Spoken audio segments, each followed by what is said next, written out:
এই যে ভিডিওটা দেখতে পাচ্ছেন, এই ভিডিওর যে ঘরটা, এটার নাম হচ্ছে গ্রিন হাউস। এখানে সামুদ্রিক মাছ চাষ করা হয়। তো এখানে সামুদ্রিক মাছ চাষ করার জন্য খুবই উপযোগী একটা ঘর। তো এই যে ট্রাঙ্কগুলো দেখতেছেন, এই ট্রাঙ্কগুলোর নাম্বার দেওয়া।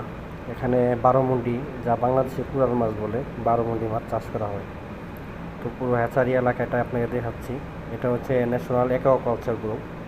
তো যে নেট দেওয়া আছে, এটার ভিতরে আছে সুবাইটি মাছ। অনেক লাফালাফি করে, এই জন্য এটাকে নেট দিয়ে ঢেকে রাখা হয়েছে। তো ভিতরে যে মাছগুলো দেখতে পাচ্ছেন, খুব সুন্দর এবং সুস্বাদু মাছ।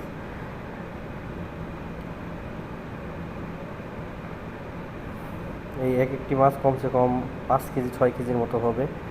তো এখানে যে বারোমুন্ডি দেখতে পাচ্ছেন, বারোমুন্ডির যে ট্যাঙ্কগুলো, তো এখানে নেট দেওয়া হয়নি, কারণ এগুলো লাফালাফি খুব কম করে।